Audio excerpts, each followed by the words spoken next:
Hey friends, starting the episode a little different today. Thanks to our friends at Audio Boom, we're giving you an early sneak preview of their newest show, Dead Man Talking. Dead Man Talking investigates the death row confessions of the famous railroad killer to see if he was lying in order to slow down his journey to the execution chamber, or if he was even more sinister than anyone could have imagined. Enjoy the sneak preview and subscribe now wherever you find your favorite podcasts. It's a little on the longer side, we apologize, but hey, this is good for us, and we hope it's good for you too.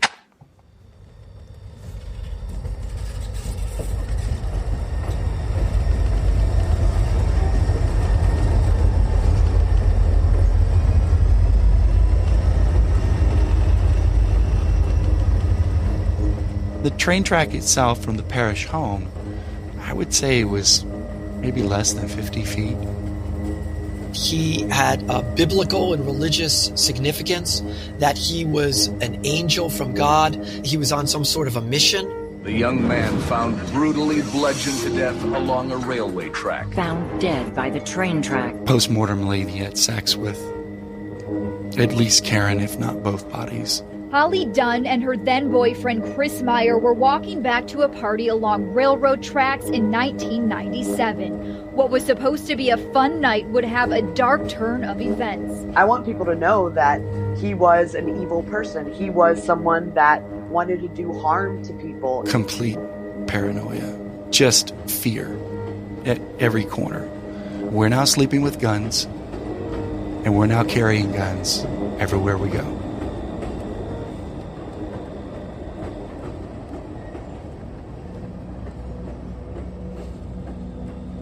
They called him the Railroad Killer, and for more than a decade he crisscrossed the US by freight train, jumping off at random and bludgeoning his victims to death with whatever blunt object he could find. Angel Maturino Resendez, alias Rafael Resendez Ramirez, is now on death row in Huntsville, Texas, and is scheduled to die by lethal injection. I first met Angel Resendez in 2003.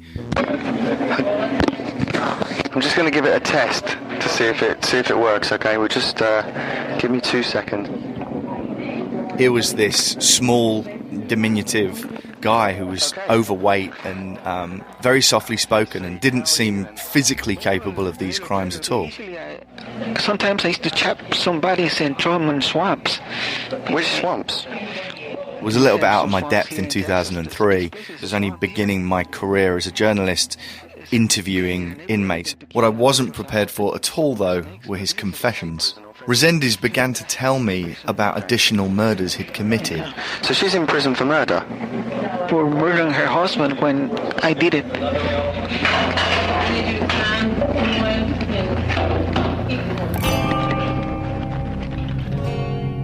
I was shocked there'd been no real investigation into this confession and that a woman was still serving life in prison for the murder. There is always that underlying thought that he could be lying, but then you have to investigate to the fullest. It would be easy for a body to go undiscovered for 20, 30 years. I mean, it happens all the time. It's concerning to me that we have families out there that don't have any closure because we haven't found these bodies. So there's some pretty unique things on that tape. I only spent an hour with Resendez, but in that hour, I heard some things that blew my mind. And in this podcast series, you're going to get to hear them too. Join me, Alex Hannaford, in the Dead Man Talking podcast from October the 2nd. Please rate, review, and subscribe to Dead Man Talking on Apple Podcasts, Spotify, Google Podcasts, or wherever you find your favourite shows. Run for the fences, Riley. When their backs are turned, follow the railroad, Riley. When their backs are turned, up over the mountains, Riley. When their backs are turned, you'll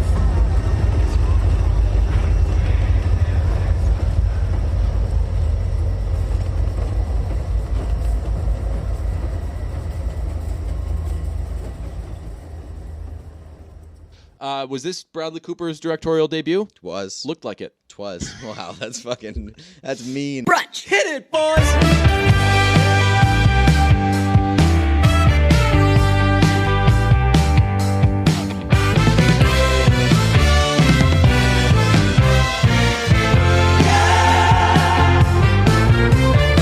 Big movie week. Big movie week. Huge movie week. 2 movies are coming out. More even. Yeah, for sure. Yeah. More every week.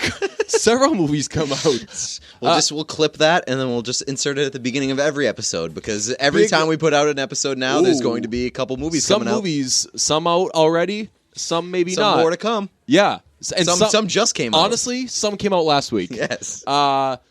There are movies that have been out for years. Should we keep riffing on this? No. We saw A Star Is Born, and we are going to see Venom.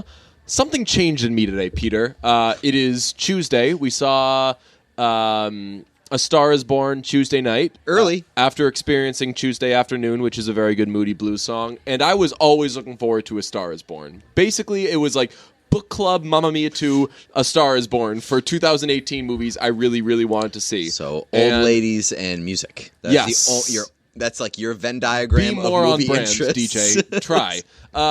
And something changed Tuesday morning, which is suddenly, by far, it was A Star Is Born #1 on that list. Mm-hmm. And I loved Mamma Mia 2 and everything, but I really, really wanted to see A Star Is Born. We both wanted to see A Star Is Born so bad that we paid out of pocket. Yes. We paid out of pocket, and we paid like double out of pocket. Paid $19 for a movie ticket. What the fuck? I've never paid $19 for anything in my life. You know what I paid $19 for? What? An entire month of movies, as many as I want. Is that what the That's AMC what the AMC A-list thing is. Okay. Wow. Shouts out to Pete Blackburn. Told me today that you can use the AMC rewards things. Every time you do something, something happens on a circle, and I'm never paying attention to it. And you were like, yo, cash in your rewards. So I got some popcorn. Yeah, he's like, you had like $10 in your account. And just you weren't using it. You would have never used it. It's there for you, man. I'm here for you. Did you see me use them? Yes, I saw I you just go, gave I the don't know guy how my to do phone. this. I was like, here you go. I have rewards. And he was like, what's your passcode, sir? Please. We'll get to this later, but maybe. But our guys at the AMC in our favorite one, we've talked about the twins. Divulge which one? Nope, but there's twins. We've talked about the twins. Yeah. Of which there are 2 still. Yeah.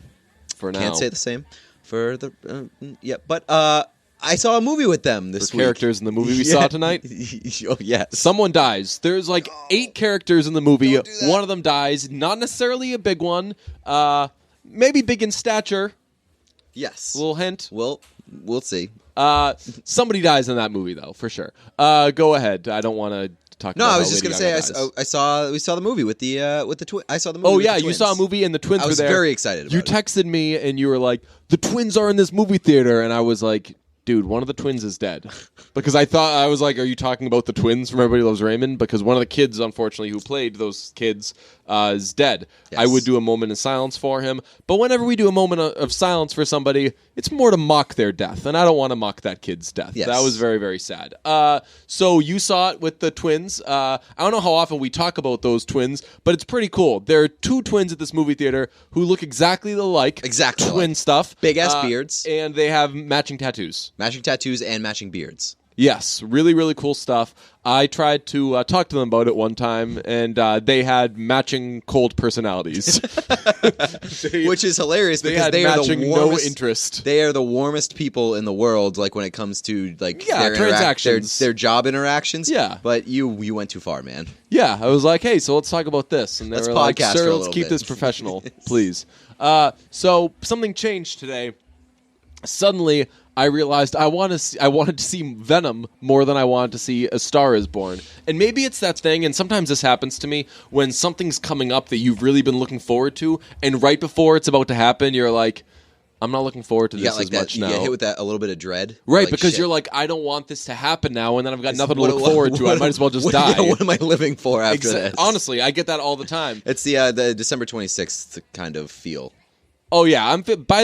I'm more excited for Christmas season than I am for Christmas. Like, Same. Around December 23rd, I'm like kind of done with Christmas. Same, but that's why when the 26th hit, you're like, fuck, the Christmas season is over. But I get it. I'm saying I get it before the thing. Like right before the thing happens, I'm like, oh no, I'm gonna miss looking forward to this. But But mainly just I started seeing previews for Venom. I was seeing these posters everywhere, and I wasn't really paying attention to the stuff for Venom because it's a superhero movie, so I know that I'm not really going to love it that much anyway. It's but not then really a people hero were movie. like, ooh. Not to nerd out on you, but What is it's not a hero movie. You can't be a hero to anybody?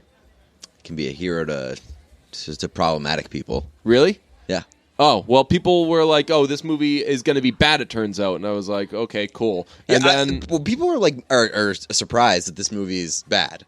Like, there's no way that I thought this movie was going to be... Well, I thought it was going to either be really, fine, or it was going to be bad. Have a reputation for making great movies. Like, he was in Dunkirk.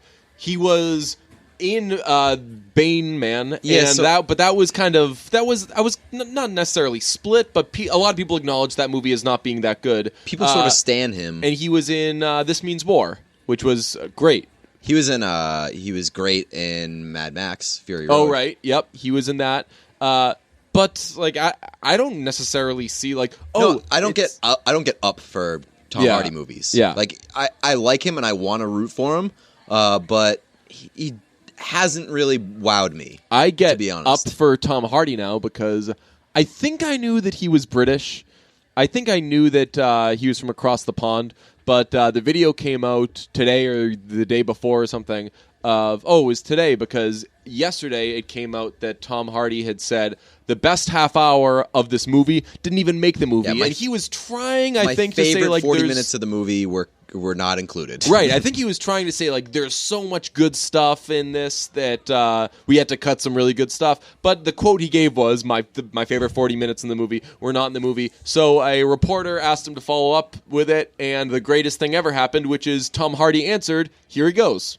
Just start by asking a quick question about some stuff that was in the news today. I was wondering if you had any sort of additional comment or clarification, whatever you'd like to say on that report about the half an hour of footage that was cut from the movie. I guess you had some interview. Right, that's got missing. All right.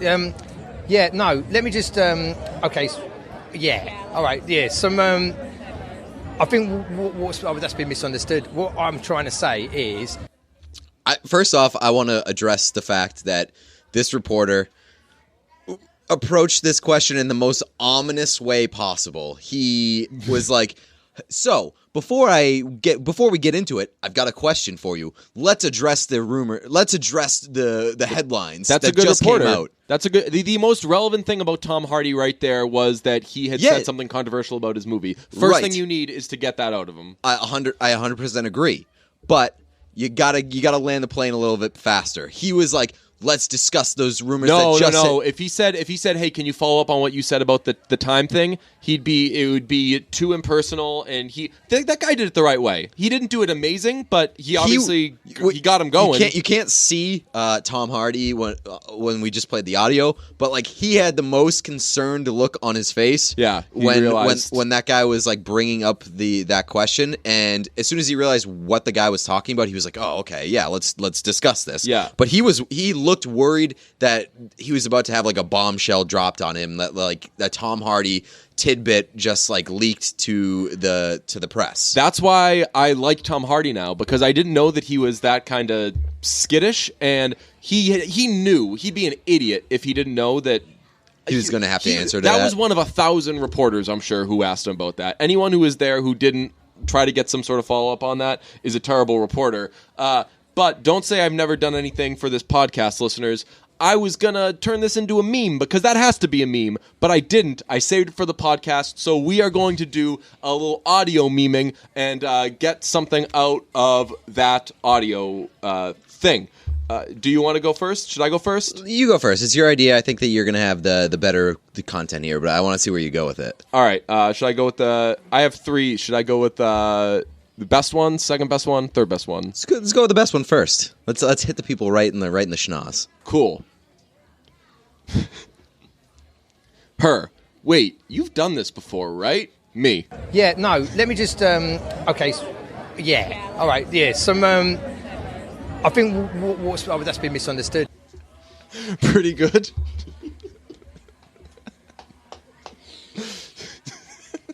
Yeah. For this one, I'm gonna. There's actually a little role play involved. Yep. Could you read this line, please? Okay. Let's go with this. Hey, Deej, how's Make DJ Wide Again going? Me. Yeah, no, let me just, okay, yeah, all right, yeah, I think that's been misunderstood. I distinctly remember you saying earlier in this podcast that Nathan Peterman wasn't that bad. He's not. That's the audio that goes in there. The audio that goes in there is my voice. When the Wendy's drive-thru person asks, weren't you here already today? Yeah, no, let me just, okay, yeah, all right, yeah, I think that's been misunderstood. When I get home and my dog smells another dog on me. Yeah, no, let me just, okay, yeah, all right, yeah, I think that's been misunderstood.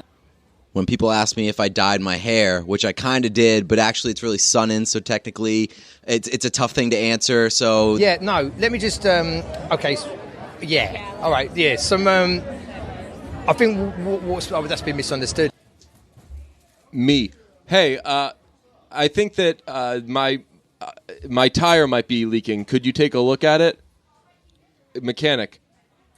Oh, it's just a little low. Cool. So can you guys put some air in it? Oh, you can do it for there. We'll turn it on for free. You know how to put air in your tire. Me.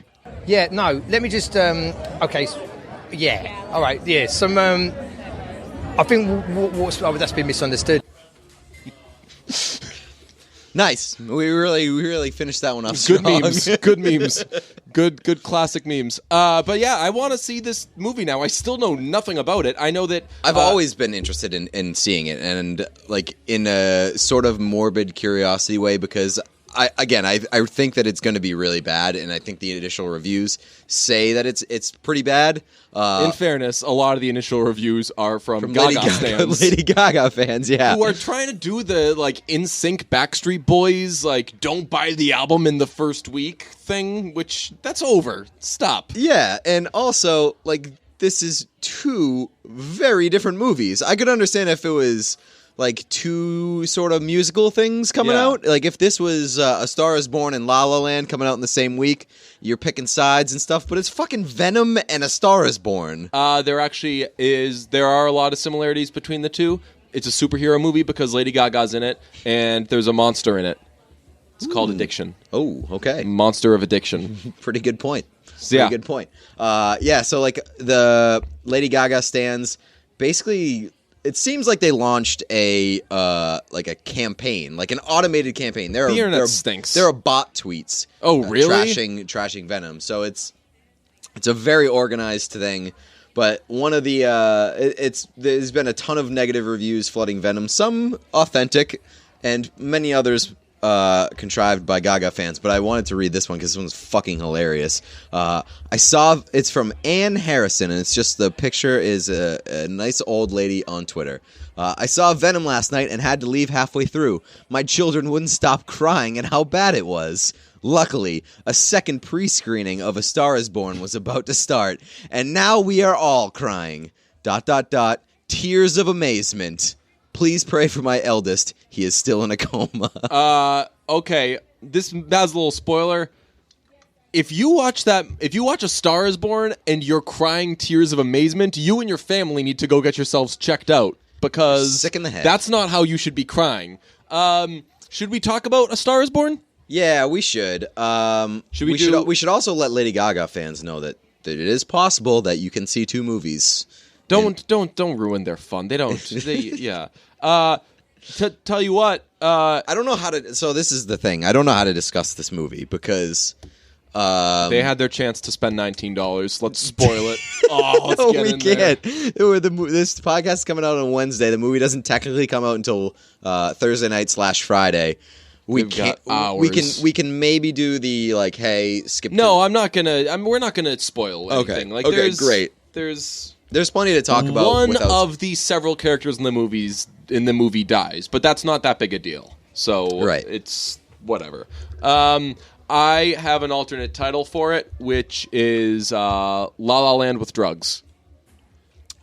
It's exactly what the movie is. Yeah. Yes. It is La La Land with drugs, and it's worse than La La Land. You think it's worse than La La Land? This movie was solid. I liked it. Not that good. I think that it's worse than La La Land. I think that I would say that it's very good. I would say that it's a very good movie. People are going to say it's very good. It's solid. It was way cheesier than I thought it would be. And it hits on a lot. I was comparing it to La La Land from the jump because in the beginning when they started singing at each other, I was like, all right, you're really entering into this realm. And it was a million times cheesier than La La Land. It was overall a very corny movie. I thought that I liked all the songs.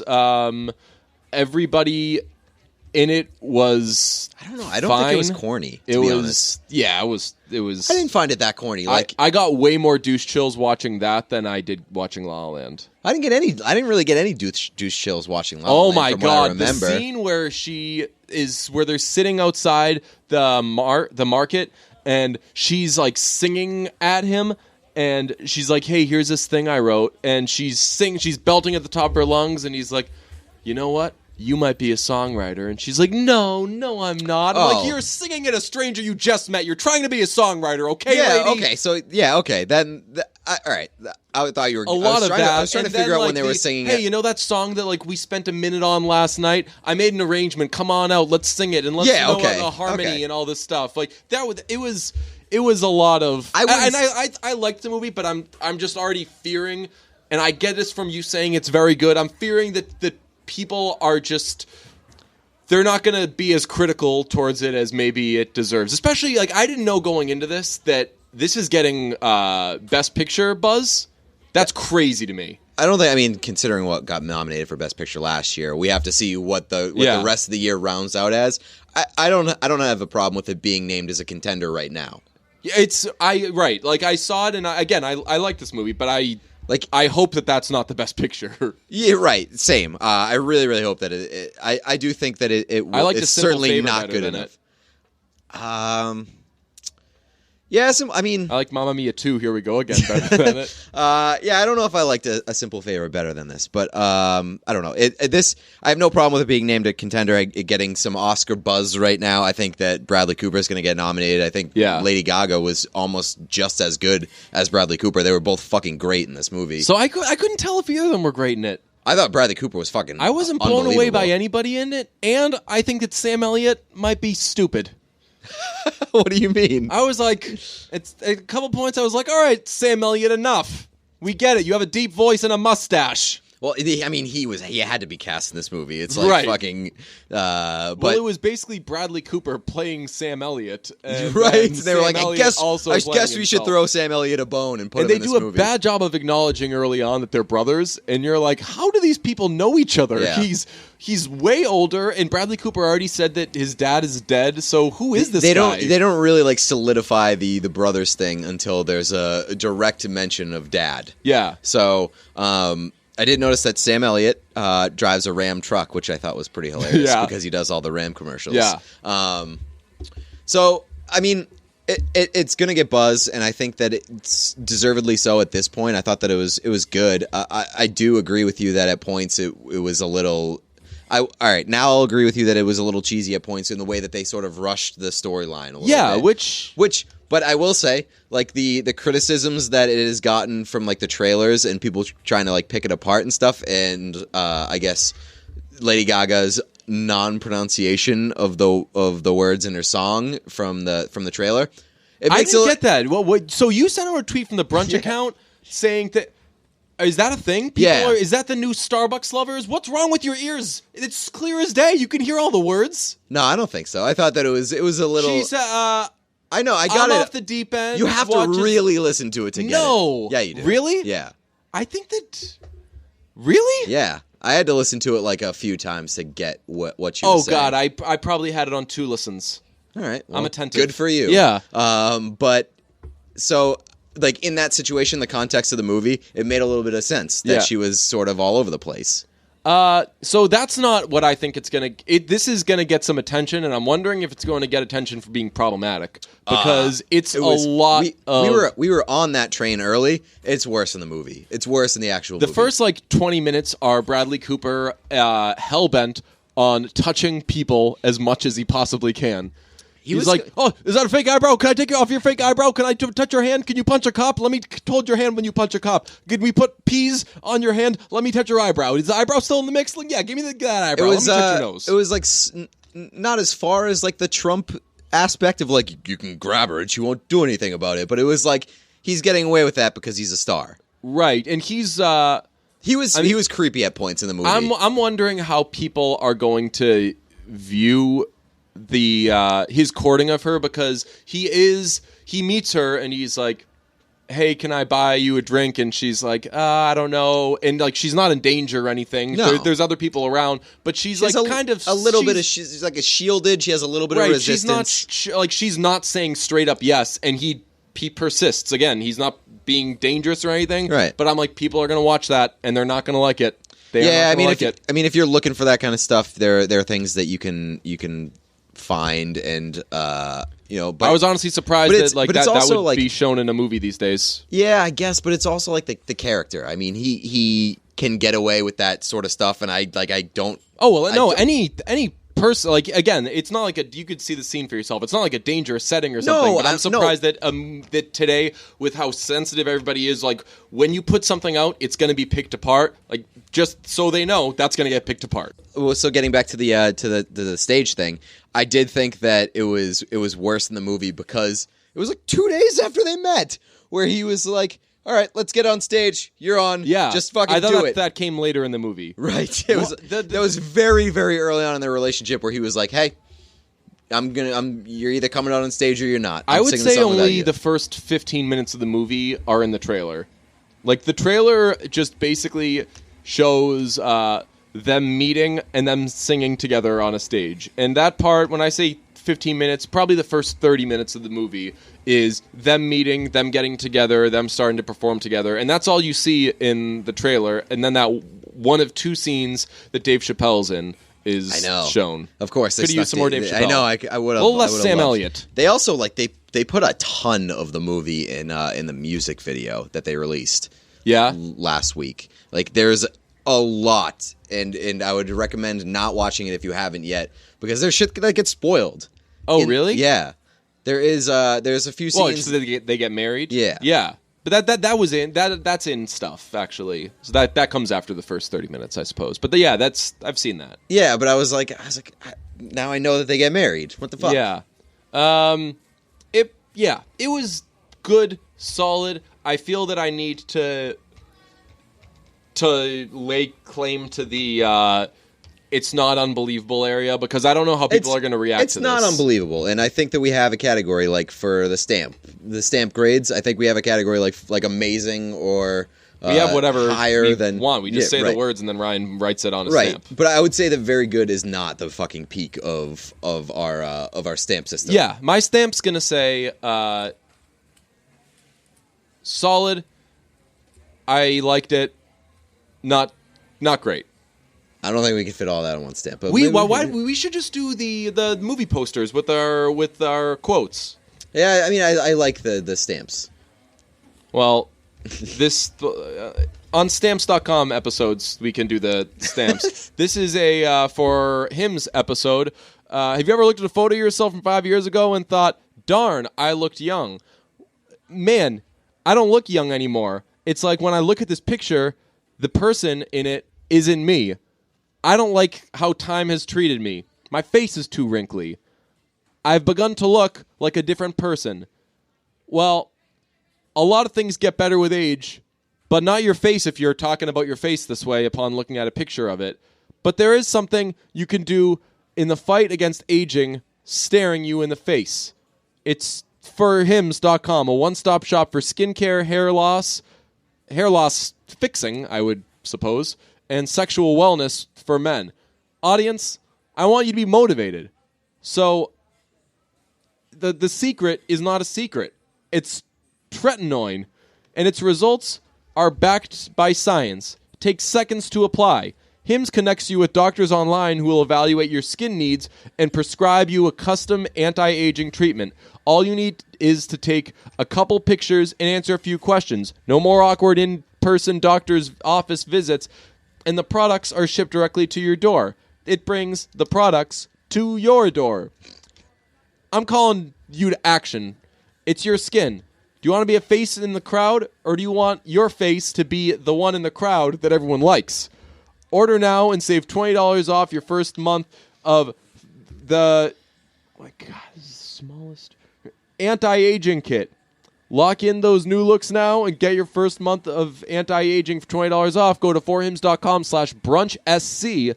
That's forhims.com/brunchsc. Forhims.com/brunchsc. For Hims. It's like brunch has a soccer club. Great.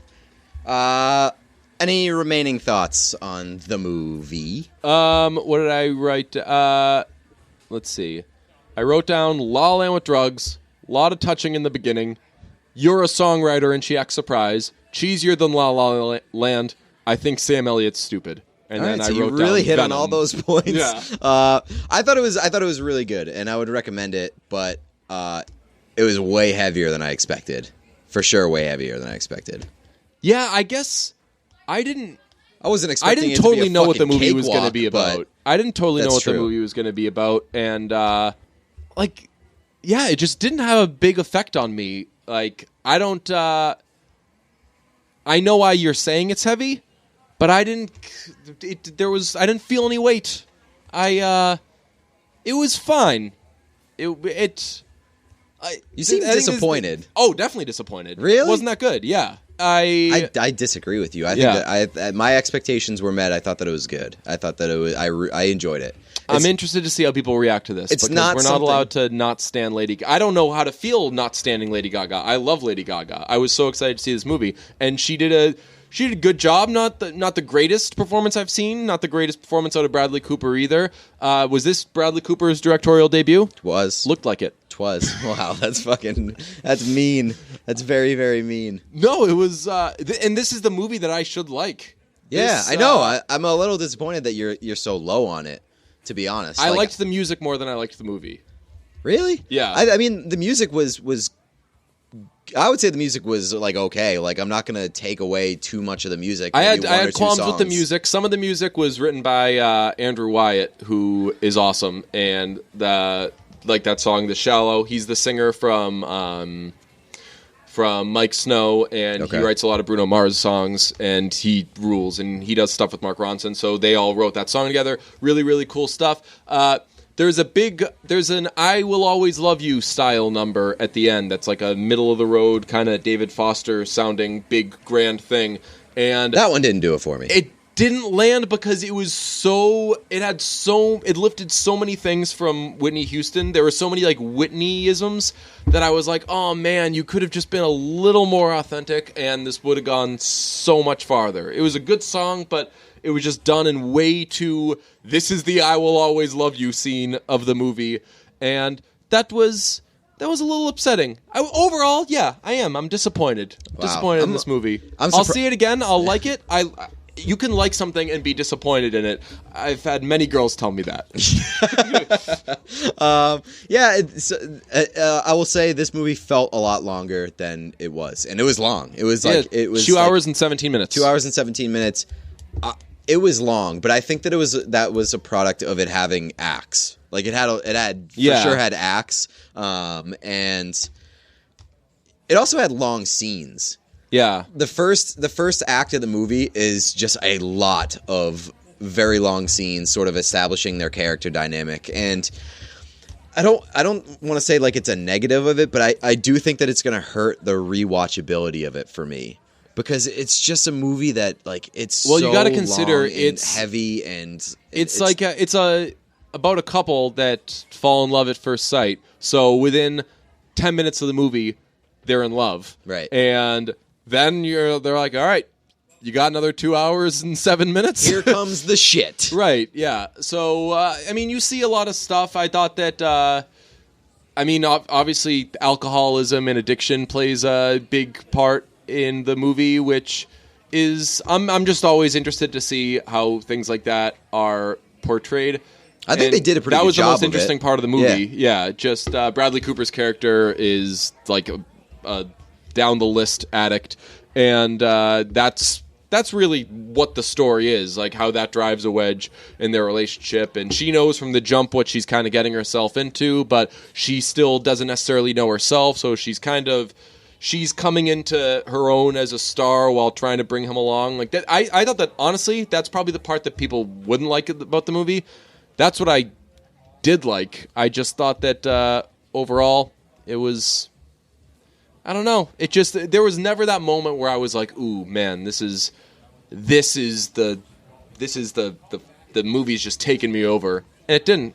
All right, fair enough. I will say that the theater that we saw it in was a great setting for that. Was that like was that IMAX? It was not IMAX. It was a Dolby. It was like a Dolby theater. It was just that was like a real intense. It was a real ass kicker. Yeah, and literally. Yes. They had the Jordan's ass kicker. Or what are they called? Butt kickers? Butt kickers, yeah. I'm pretty sure they don't call them ass kickers. You dirtied it up, yeah.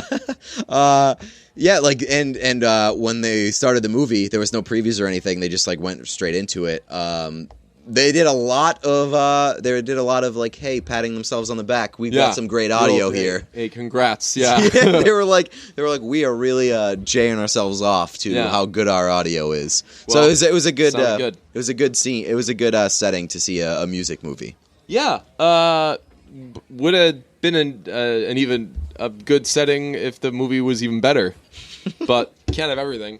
This is one of those things. I mean, I feel like this is. People are going to get the feeling that this movie stinks because of how you're reviewing it. Because I'm giving it an honest. I think your expectations were pretty high. It didn't move the needle tremendously. You're throwing around the H word. I don't know how heavy a movie it was. I thought it was very heavy, and I think that the faces of the people that were exiting the theater. When we walked out, you were like, "Did you cry?" I was like, "Did I cry?" Well, you looked like you were crying. Well, I always look like I probably was crying. Not about the movie. There was a lot of swollen faces when we walked out of the movie theater. Man, and your eyes were glazed over. So I was like, "Did you cry?" Man, no. That's I could. Yeah, there's something that people die. People die. You got to move on. Okay.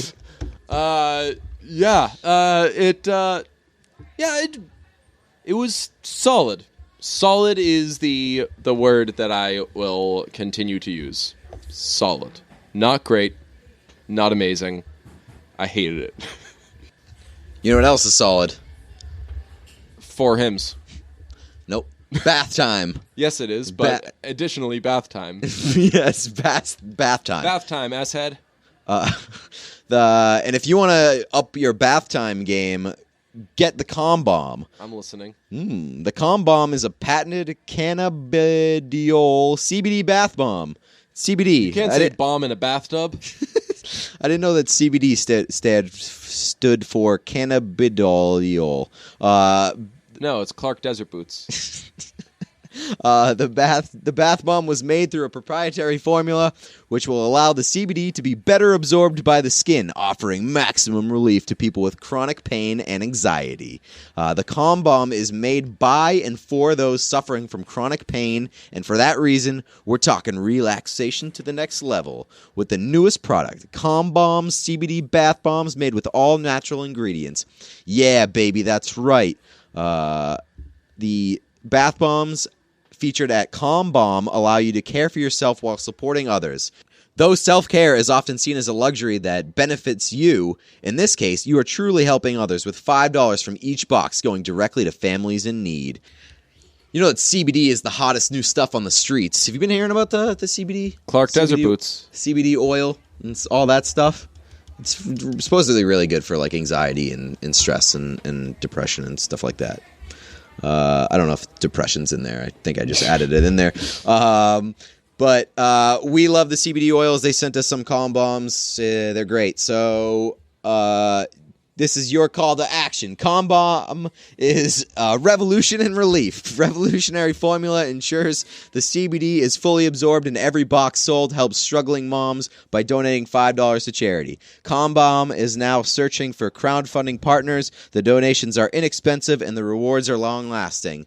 And for now, a limited time, our listeners can get Calm Bombs at a huge discount by going to their website, www.buybombshelpmoms.com.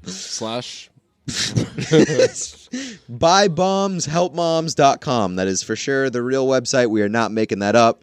How do you spell bomb? We're doing BALM? Nope. It's BOMBS. Oh, really? Yes. It is buybombshelpmoms.com. So go to that website in incognito browser if you really want to, and click on the Indigo Go page. Do you know the song Calm Like a Bomb? I don't think so. Rage Against the Machine? Oh, yeah, I do. Yeah, Rage Against the Machine. That was a band. Do they help moms? They would for sure help moms. Yeah. They're all for anything that's good and helping stuff. So they're a very political band. They very much are. They were into the causes. Yes. So if you had a cause for moms, Rage Against the Machine, they'll be there playing that. They're buying all the bombs to help all the moms. Yeah. They would do that a lot. Buybombshelpmoms.com. When we went to see A Star Is Born, they were like, here you go, and they gave us, it was like a VIP type necklace lanyard sort of thing that had a badge on it, and they were like, you use that, there's a code on there, and if you use that code, you can get the soundtrack. And I was like, or I can just listen to it on Spotify or Apple Music or anything. Thanks for the lanyard, though. It's actually called a digital download, though. So you digital own download. You own it now. Just you. Oh, so it's that guy you two'd me. Yes. He's like, hey, give me your phone. Yeah. He was like, here, put this on. You own the album now. I was like, I don't want the album. It's yours. You are the proud. You are a statistic. Yes. Yeah. You are. That thing is. You are helping that baby go platinum. They're gonna start advertising the soundtrack as like sold 15 million copies worldwide. Yeah. Yeah. Well, you didn't sell them. You just gave it to us. That would be like if people did like drive-bys with McDonald's hamburgers thrown to people, and they were like over 1 billion sold. That's why we paid so much for the screening, because it comes with the album that you pay for. I've done that before, where you pay extra and it comes with something just because the normal one is sold out. Like I went to see Kendrick Lamar in New York a few years ago, and it was like tickets were, I don't know, $50 or something, and they all sold out. And we were like, damn. But then there was also like a VIP package, and it was like, it's a Kendrick Lamar ticket and a poster. $100, yeah. But no one bought it because they were like, I don't want to spend $100. I don't want a $100 right, poster. But I was like, you idiots. It's just saying, like, you could also get a ticket for $100. So for like an hour, it took people forever to realize that these other tickets were available. So we got them. And now I framed that poster. It was a super cool poster. Worth $50 in my mind. And Nice. The experience, worth it. It was a great time. Was it the Kung Fu Kenny poster? No. Like the art of... Yeah, I thought that you had some Kendrick merch that was Kung Fu Kenny. I don't know if it says Kung Fu Kenny on it, but it's like lime green, but cooler than lime green, and then like his face, but in like a really kind of like fudged up way, and it's really really cool. There's like it's like black and white, but then there's lime green and there's pink going on. It's just one of the coolest posters I've had. So I have it framed, and it's in my bedroom. Nice, man. I only have a couple things hung up in my bedroom, and it's just 2 particularly cool concert posters I have, and a guitar. Pretty cool. I have a little guitar hanging on the wall. I'm like a regular Jackson Maine. Jackson Maine. It's a cool name, I will say. Jackson Maine. Oh, well, we should address how good a job did Bradley Cooper do making sure that Bradley Cooper looked as cool as possible in the movie that Bradley Cooper was in charge of. Yeah, I mean, we've discussed that since like the first trailer came out. We were like, seems like a cheat code that he's doing this, but like he was definitely cool in the movie for sure. Yeah.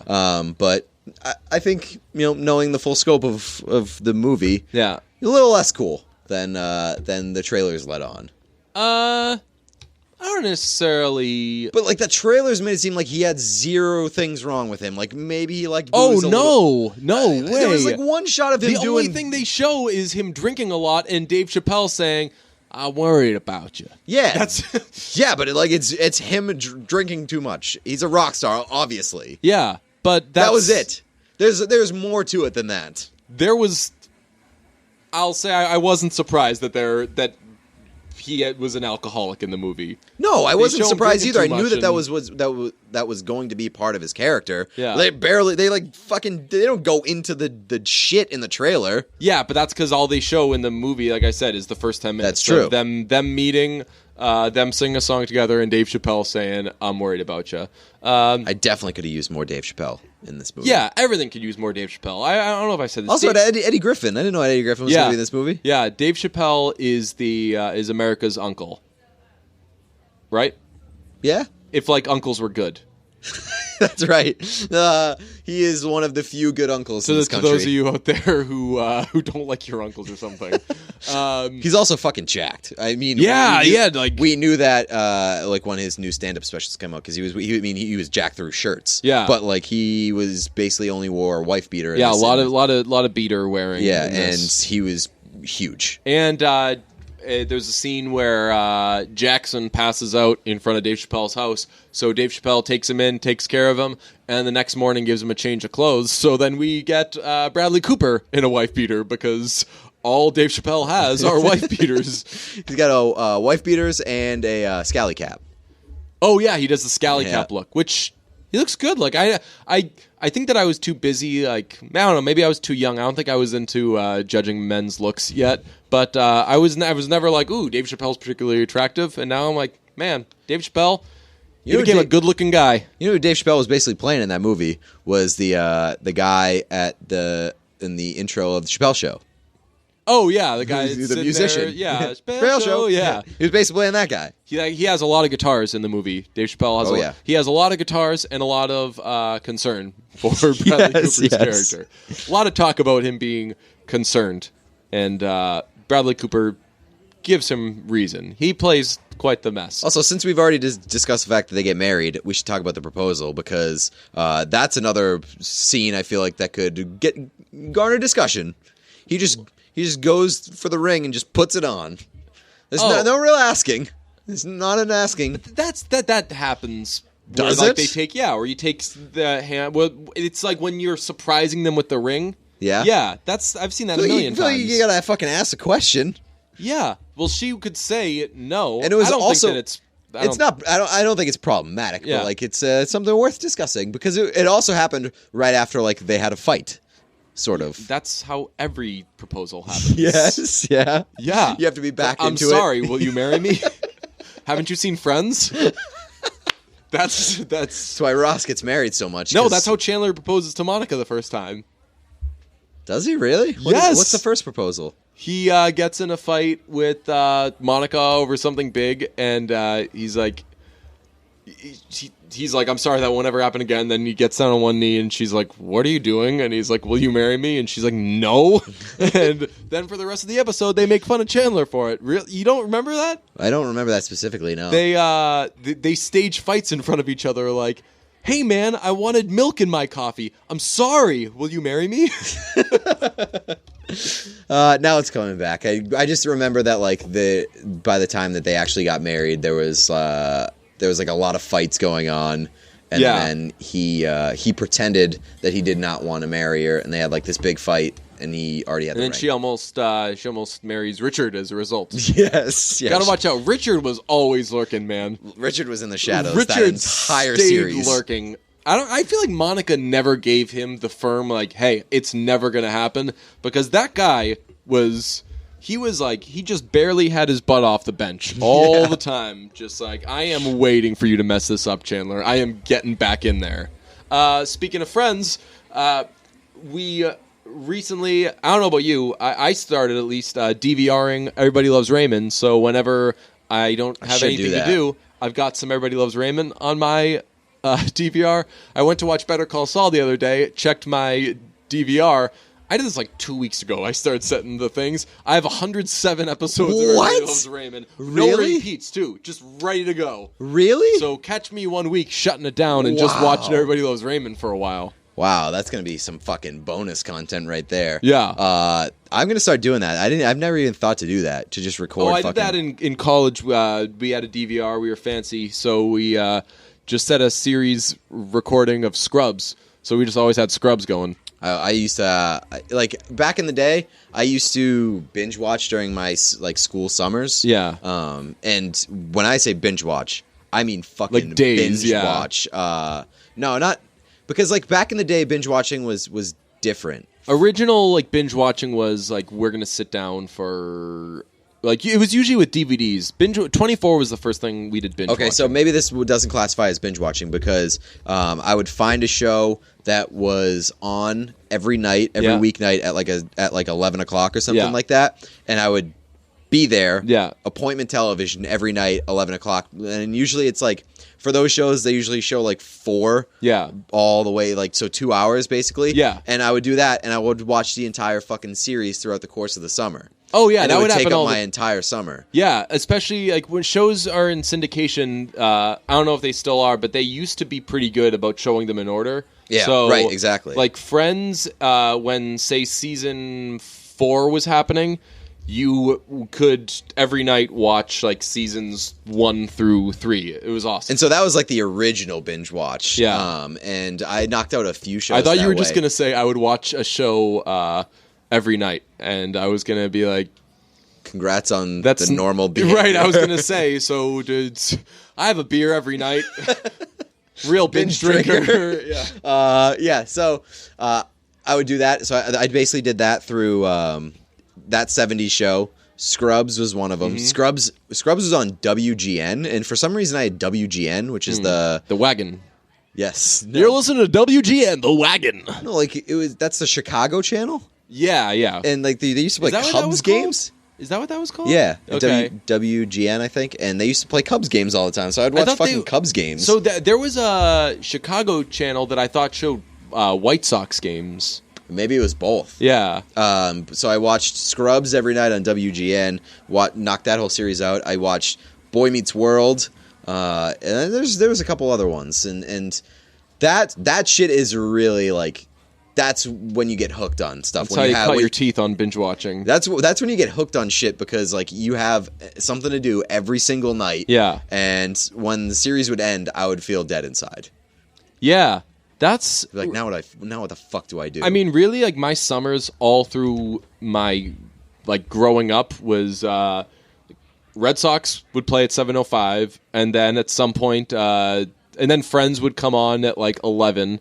And then what was on after that? Was Seinfeld on after Friends? There was Friends. No, Friends and Seinfeld were on at the same time on different channels. I forget what was on at 11:30. But then at midnight, The Simpsons was on after Seinfeld, and then King of the Hill would come on. So that's a night. Yeah. So you could have like a real. Were you a big King of the Hill fan? No, I never really got into it. I like never considered myself a fan, but I for sure saw every episode. Really? Probably. Yeah, just from doing that. That was like on the lineup. I think there might have been the exact lineup that you were talking about. King of the Hill was always the moment I would tune out. Did we both live in Massachusetts when we were growing up? King of the Hill would be like my turn-off point. Yeah, you're like, all right, I'm done with this. Enough. I'll get a life. It's time to sleep. Yeah, I'm going to get a life at midnight. But I've been getting back into Seinfeld recently because I did a lot of reading about Seinfeld this summer. And so I got back into Seinfeld. The crazy thing about Seinfeld is... Oh, I just got glass in my thumb. Yikes. Yeah. Shoot. Oh, there it is. There's blood. Sick, man. How do I get this glass out? You push it.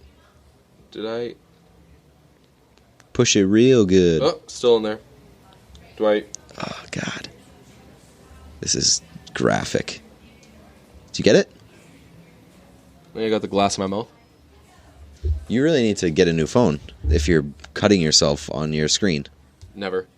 Yeah, so the crazy thing about this is very distracting. Yes. Brave Dave. I'm bleeding a lot. Brave Dave took some shrapnel during this episode. We lost some good men out there. Did you get it? Do you have a tweezer type situation? Yeah, I think I probably do. Oh, I actually might have a tweezer right here in my bag. Oh, did you get it? It's done. What's done is done. So I have to get a new phone now? Yeah, man. Are you kidding me? As soon as you start getting cut by your phone, you should probably think about You may just want to just replace the glass. No. That sounds like a whole thing. Oh, man. So what do I do? I just go there and give him a bunch of my money? Yep, that's how that works. Which one should I get? I'm getting a new phone this week. I'm getting the iPhone XS. That's the newest one? Yes. What's that going to do for you? Not a lot. It's just I just fucking hate. How's that going to help? Yeah. How's that going to improve your situation? Yeah. No, it's just this one's too fucking big. And remember, I complained about this a year ago. Around this exact time, I complained about how my big ass phone was dwarfing my already small hands. So, oh god, man, I don't want to get a new phone. I hate getting new phones. I know we've been through this. I don't care about. We've phones. done this song and dance. As I was saying, the crazy thing about Seinfeld, like I could have sworn to you that I've seen every episode of Seinfeld in my life. I've been watching Seinfeld a ton recently. Yeah. Bunch of episodes that I've never seen. Really? Yeah. How? I don't know. There's just like a bunch of fucking Seinfeld episodes. There's so many Seinfeld episodes. There were, I mean, what was like it, 20 10 seasons? Yeah, like 20 per season. Was there 10 or 8? 9, I think. Oh, right in the sweet spot. Yeah. Yeah, like 20 episodes per season. It's a lot of fucking episodes. It's almost 200 episodes. Yeah, but Seinfeld also was one. It was in. I watched it when it was on. Were you a little young? Was Too it young. Just like barely though. Barely right? missed it. Yeah. Probably. Yeah. Yeah. Like I remember the Seinfeld finale was like a big. I don't event. remember that at all. Oh man, that was a it's complete blind spot for me. It was this big thing. It was like the fucking Super Bowl, wasn't it? And they played Good Riddance, Green Day. That was when that song came out, and there was like a thing preceding the show that it was like basically came out. Seinfeld doing like a tribute to Seinfeld, and they were playing this montage that was set to Good Riddance, and that was like a big hit because of Seinfeld. If everybody was on Twitter, they'd be like, "Ooh, all the feels." Right, they'd be like, "Ooh, what's this new Green Day song? I love it so much." But that song will always remind me of Seinfeld. Really? That's Yeah. interesting. That song will always remind me of like high school graduation. Being just okay. Yes, yeah, that song's not that good. I liked to loved Green Day. I was in that range growing up. And then American Idiot, I was like, oh, man. I think that was the first time I used the word pandering. Ooh. I was like, I agree with a lot of what you guys are saying, but you're just acting like NoFX. Like, it's just so obvious. This isn't what you guys were. And what do they do now? Now do people still get excited about Green Day? I don't think so. I could see them being one of those bands that just insert themselves onto your phone. Yeah. Well, I hope they insert themselves onto this phone because got to throw it away.